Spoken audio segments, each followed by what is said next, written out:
Olá pessoal, bom dia, boa tarde, boa noite a todos.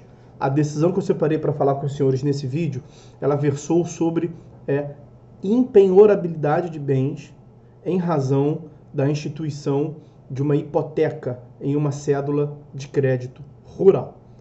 O julgado é o agravo interno no recurso especial 1.609.931 de Santa Catarina, um julgado da 4ª turma, relatora ministra Maria Isabel Galotti, e os senhores vão encontrar a referência completa do julgado e a disponibilização da ementa na descrição do vídeo, como de costume.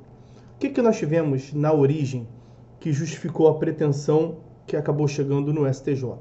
Nós tivemos uma alienação de uma fazenda, combinado um valor a título de entrada, algumas prestações mensais sucessivas, e deu-se naturalmente o inadimplemento quando surgiu a pretensão do alienante, que moveu uma ação de cobrança em face do adquirente, justamente pelo inadimplemento parcial do preço ajustado quanto à venda da fazenda. Tivemos uma sentença de procedência que transitou em julgado, condenando o réu a pagar ao autor a quantia de R$100 mil.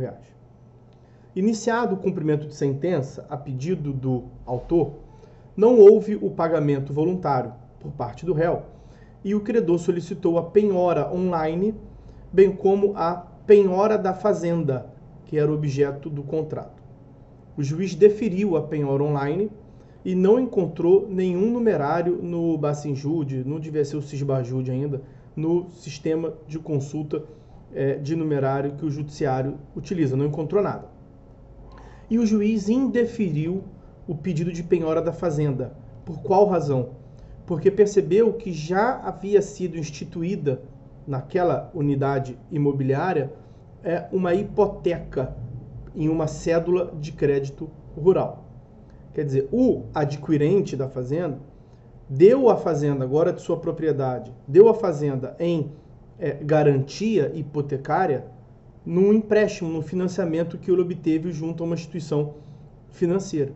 Então a fazenda já contava com uma garantia real, uma garantia hipotecária em uma cédula de crédito rural que o novo adquirente, que o adquirente tomou junto a uma instituição financeira. E aí o autor, insatisfeito, interpôs agravo de instrumento que foi desprovido, agravo em face da decisão que inadmitiu a penhora. E o RESP chegou ao STJ. Bom, nós temos aqui do ponto de vista normativo. A cédula de crédito rural é disciplinada pelo Decreto-Lei 167/167 de 67. Então, DL 167 de 67 dispõe sobre a cédula de crédito rural. A cédula de crédito rural é uma promessa de pagamento em dinheiro que pode ou não ter garantia real, no caso tinha uma garantia real hipotecária ajustada quanto ao bem. No caso concreto, o adquirente, que é o executado, ele obteve esse financiamento junto ao Fundo de Terras e Reforma Agrária, que é o Banco da Terra. O Banco da Terra foi instituído em 98 pela Lei Complementar 93 de 98.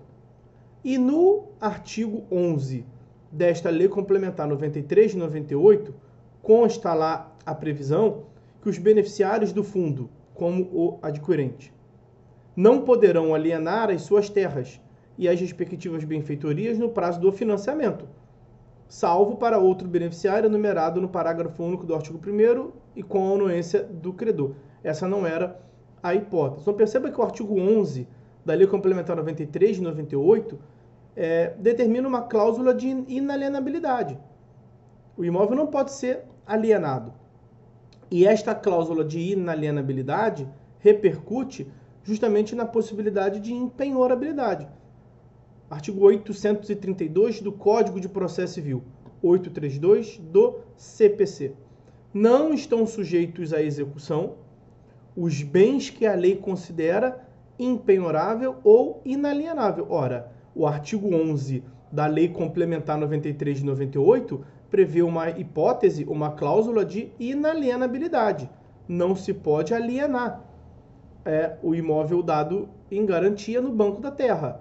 Então, incide o 832. Não estão sujeitos à execução. E o 833, inciso 1º, caminha no mesmo sentido. São impenhoráveis os bens inalienáveis e os declarados por ato voluntário não sujeitos à execução. Então, o artigo 11 desta Lei Complementar 93 de 98, que instituiu o Banco da Terra, ao prever uma cláusula, uma hipótese de inalienabilidade, por via de consequência, trouxe também uma situação de impenhorabilidade do bem, desse bem. E da leitura completa do artigo 11, você percebe que não é uma garantia absoluta. Nós temos aqui algumas exceções. E aí, o que o STJ nos disse? Vamos lá. A jurisprudência do STJ é no sentido de que, em regra, é inadmissível a penhora de bem já hipotecado por força de cédula de crédito rural. A regra dessa impenhorabilidade, todavia, não é absoluta. Admite, conforme precedente dessa corte, relativização. Em quais casos que se pode relativizar? Em face de execução fiscal, após a vigência do contrato de financiamento, quando houver anuência do credor ou quando ausente risco de esvaziamento da garantia, tendo em vista o valor do bem ou a preferência do crédito cedular.